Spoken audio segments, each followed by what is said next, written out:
মিরপুর 11.5 নম্বর থেকে Duaripara eastern housing হয়ে বেরিরবাদ পর্যন্ত প্রতিদিন চলাচল করছে অসংখ্য সিএনজি ও অটোরিকশা। অভিযোগ রয়েছে এসব যানবাহনের অনেকগুলোরই বৈধ কাগজপত্র নেই বা কাগজের মেয়াদ অনেক আগেই শেষ হয়েছে। ফলে রাষ্ট্রের রাজস্ব ফাঁকি দিয়েই সড়কে চলাচল করছে এসব সিএনজি। সবচেয়ে বেশি ভোগান্তির চিত্র দেখা যায় মিরপুর 11.5 নম্বর কাইতাস ভবনের সামনে 11:30 মোড়ে। অবৈধ সিএনজি ও অটোরিকশা স্ট্যান্ডের কারণে দিনের বেশিরভাগ সময় সেখানে তীব্র যানজট লেগেই থাকে। এতে দুর্ভোগে পড়েছেন সাধারণ পথচারী ও যানবাহনের চালকরা। এদিকে ওসির ঘোষণার 15 দিনেও দখলমুক্ত হয়নি দুয়ারিপাড়া সড়ক সহ রূপনগর এলাকা। আপনারা দখল করার মতো এখতিয়ার আপনারা রাখেন না। আপনাদেরকে আজকেই কিন্তু শেষ কথা বলে যাচ্ছি, আপনারা যারা উভয় পাশে আছেন সরকারি রোডের উপর এবং সরকারি রোডের পাশে যে পথ হয়ে আছে, যেগুলো পাথ হয়ে যেগুলোতে মানুষ যারা এখানকার হাঁটাহাঁটি করবে এবং গণমানুষের যে হাঁটার পথ, সেই পথে আপনারা কেউ মাছের ব্যবসা করছেন, কেউ চায়ের ব্যবসা করছেন এবং বিভিন্ন রকমের দোকানপাট। আজকে আপনাদেরকে শেষ কথা বলে যাচ্ছি, আজকের পর থেকে আর কোনো কথা বলবো না। কালকে থেকে আমাদের আইনানুগ ব্যবস্থা আমরা নেব।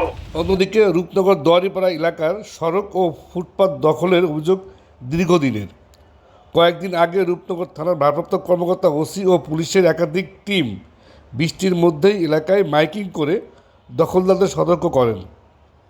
তারা ঘোষণা দেন আগামীকালকের মধ্যেই সড়ক দখল মুক্ত করতে হবে, না হলে আমরা আইনিক ব্যবস্থা নেওয়া হবে। তবে স্থানীয়দের অভিযোগ সেই ঘোষণার 12 দিন পেরিয়ে গেলেও বাস্তবে দৃশ্যমান কোনো পরিবর্তন আসেনি। এখনও সড়ক ও ফুটপাত দখলমুক্ত হয়নি।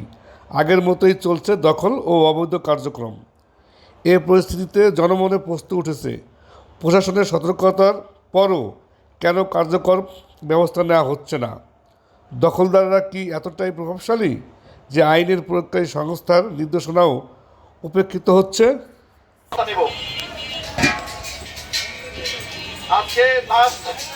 আজকে লাস্ট দিন আপনাদের ওয়ার্নিং করা, আপনারা যারা আছেন উভয় পাশে যারা আছেন, বিশেষ করে রোডের যে আপনাদের ছেড়ে দিতে হবে। মাত্র হলো গণমানুষের থাকার জন্য ভালোভাবে যান চলাচল থানার প্রত্যেকটা অলিগলি আমরা চষে বেড়াচ্ছি আপনাদেরকে নির্বিঘ্ন থাকার জন্য, আপনাদের কল্যাণের জন্য।